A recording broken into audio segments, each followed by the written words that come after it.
Ikea. Énergie. Manu dans le 6-9. Dans 6h, 9h30. Sur Énergie. Il est 9h qu'on amène le coq.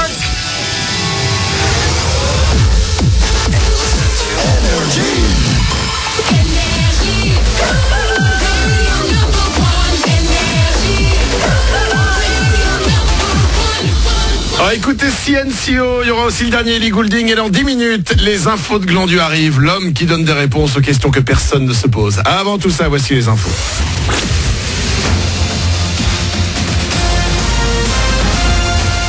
Toute l'actu sur Monaco-Menton avec Frédéric Plat. Bonjour, un week-end au top se prépare pour la météo sur Monaco et les Alpes-Maritimes. C'était déjà le cas ces derniers jours, vous me direz, mais c'est côté Mercure que ça va encore aller en s'améliorant. Sous un plein soleil, le Mercure va grimper jusqu'à 24 degrés dans l'intérieur du département, 21 côté plage. On aura sans doute ensuite quelques entrées maritimes lundi. Xi Jinping et les Gilets jaunes, s'ils ne devraient a priori pas se croiser, le président chinois et les manifestants seront sur la Côte d'Azur ce week-end avec leur lot de mesures exceptionnelles. Concernant les Gilets jaunes tout d'abord, à l'appel à manifester à Nice de demain, ils seront interdits sur une très large zone du centre de la ville, du port à Jean-Médecin en passant par la vieille ville et le quartier des Baumettes, mais aussi dans la plaine du Var et sur toute la promenade des Anglais, samedi comme dimanche. Elle sera également interdite à toute circulation, en voiture comme en vélo. Il faudra marcher parce qu'il ne sera évidemment pas interdit de se promener et faire du shopping. De nombreuses lignes de bus seront aussi déviées. Sur les rails, là également, ça va être compliqué. Toute la journée de dimanche, dès 8h, l'arrêt des trains sera interdit dans les gares entre Aise et Nice-Riquier. Le trafic sera même totalement interrompu entre 18h et 22h30 entre Nice et Menton. Voilà pour un week-end où il vaudra presque mieux rester chez soi. Si vous voulez profiter du grand air et faire en même temps une bonne action, venez demain à Menton. L'association des Animal Fun organise ce samedi une course pour l'océan dans la cité du Citron. Vous pourrez vous mesurer à la marathonienne britannique Paula Radcliffe qui sera présente. Deux courses seront proposées entre 1 et 4 km. Vous aurez plus d'infos sur theanimalfund.net. Puis Océan toujours avec dès dimanche la Monaco Ocean Week, 3e édition de cet événement destiné à trouver des solutions pour protéger le milieu marin. En ouverture, la 10e édition de la Monaco Blue Initiative sera centrée sur les solutions dédiées au développement des aires marines protégées. Des experts seront au rendez-vous, mais il y aura aussi des événements pour sensibiliser les scolaires à la préservation des océans. Toutes les infos là sur monacooceanweek.org. Du sport et du foot avec le début ce soir des qualifications pour l'Euro 2020. Les Bleus affrontent la Moldavie à 20h45. En basket, la 23e journée élite dès ce soir, mais c'est demain que Monaco recevra le Mans. Enfin en tennis, la liste des 45 joueurs acceptés directement dans le tableau final des Masters de tennis de Monte-Carlo a été présentée hier. Les plus grands seront évidemment là. Le tenant du titre, Rafael Nadal, va venir chercher un 12e sacre. On verra aussi bien sûr Novak Djokovic numéro 2, Alexander Zverev numéro 3, mais aussi Dominic Thiem, Kei Nishikori et des Français bien sûr, Gaël Monfils, Lucas Pouille, Joe-Wilfried Tsonga, sans oublier la jeune génération montante. Le tirage au sort du tableau final aura lieu la veille du coup d'envoi du tournoi le 12 avril en présence de Nadal. Voilà pour votre actu, il est 9h03, excellente journée à vous et bon week-end.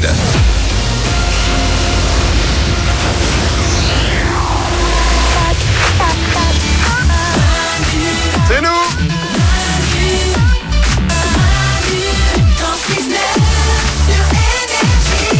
9h03, ça veut dire que dans moins de 10 minutes, c'est les infos de Glandu. Ouais. Du lundi au jeudi, il répond à des questions que personne ne se pose. Il va chercher lui-même des questions pour donner ses réponses. Mais le vendredi, comme Dieu, le 7e jour, il se repose.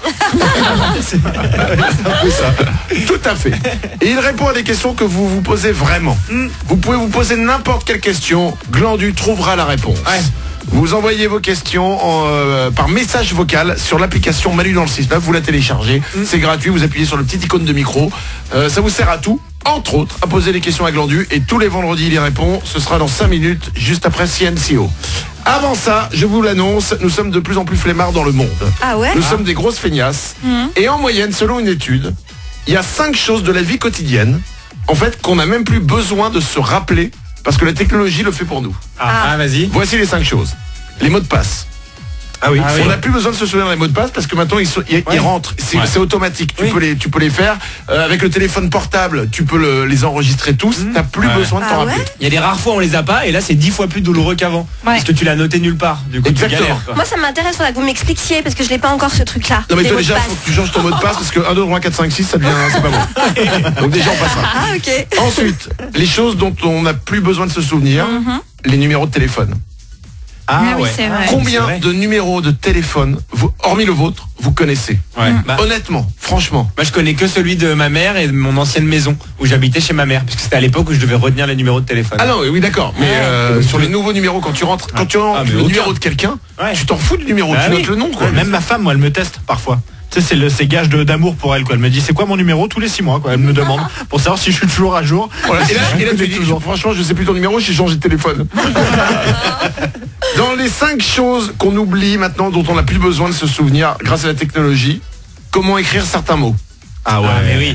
Bah tu l'écris et puis t'as le correcteur d'orthographe et puis t'as Google quoi. Moi je m'empêche de faire ça parce que sinon on oublie l'orthographe des mots et ça se perd et c'est un vrai problème. Il faut se forcer même à faire des dictées pendant vos vacances. Faites des petites dictées, même 10 lignes. C'est hyper important. Okay. Avant on va juste s'occuper du chômage et Lucilla. Je t'ai bien eu là. Oui j'avoue. Non mais alors moi ce que je fais pour être très honnête, il y a des fois le mot je doute. Donc je vais sur Google et je regarde comment il s'écrit. Et je ne fais pas correction automatique sans regarder. Ça va ça? Ouais ça va Manu, ça passe. Merci. Moi ce qui me fait peur c'est le jour où Google va faire des fautes et là on écrira tous n'importe comment. Ah oui. Et pourquoi tu veux que Google fasse des fautes? Parce qu'au bout d'un moment les gens à force de faire des fautes, même les mecs qui créent des sites vont faire des fautes et ce sera la catastrophe. Tu veux dire qu'on sera obligé de racheter ce truc qu'on appelait autrefois le dictionnaire? Non, c'est dégueulasse. Et même un bécherel Manu. On enchaîne. Dans les 5 choses dont on n'a plus besoin de se souvenir chaque jour, il y a aussi comment faire des mathématiques basiques. Genre 135 moins 8. Ah ouais. Tu le tapes sur la calculatrice. Bien sûr. Mais oui. Quand tu dois diviser une addition au resto, t'as tout le monde qui sort son téléphone avec la calculatrice. Même le serveur, ça fait combien? Oui, non, mais c'est exactement ça. C'est vrai. Personne va prendre un bout de la nappe et puis faire l'addition. Pose une division aujourd'hui. Avec une virgule. Vas-y, toi d'abord. Et 60% des gens qui ont été dans l'étude en fait disent que la raison principale pour laquelle en fait ils oublient plein de choses faciles comme ça, c'est parce qu'en fait ils savent qu'ils peuvent aller le googliser. Ah bah oui. Eh voilà les amis, nous sommes pas de choses. Mais vous savez les enfants, un jour je vous raconterai comment ça se passait à mon époque. Vous savez, vous êtes sur vos tablettes, tout ça. Moi à l'époque on me donnait une pelote de laine, je m'amusais toute une journée. Franchement, il me mentait mon grand-père. Tu t'amuses pas avec une pelote de laine, c'est de la connerie quoi. Et s'il avait eu un jeu sur smartphone, ça aurait été le plus heureux. Mais bien sûr, tu sais qu'il aurait inventé Candy pelote de laine. Mais non, ça n'existe pas. Qu'on m'amène des preuves vidéo que les gens s'amusaient avec des pelotes de laine et des bâtons. 9h07, les infos de Glandu arrivent dans 3 minutes. L'homme qui donne des réponses aux questions que personne se pose. Glandu, on ne voit pas ce que tu fais là. Tu fais les langues des signes. C'est la langue des signes parce qu'on a une question sur la langue des signes donc j'ai voulu innover. Oui, évidemment, le langage des signes à la radio, c'est une innovation. Ouais, voilà. Il manque 2 mots dans ta phrase. Innovation de merde. C'est ça. Parce que ça ne se voit pas à la radio. T'innove quoi. Oui, t'innove. T'es en avance sur ton temps. Ouais, c'est ça. Ou très en retard. Ok, donc on a une question sur le langage des signes. C'est ça. Voilà. Très bien, c'est dans les infos de Glandu dans 3 minutes. Le temps d'écouter CNCO et de se faire une petite réunion.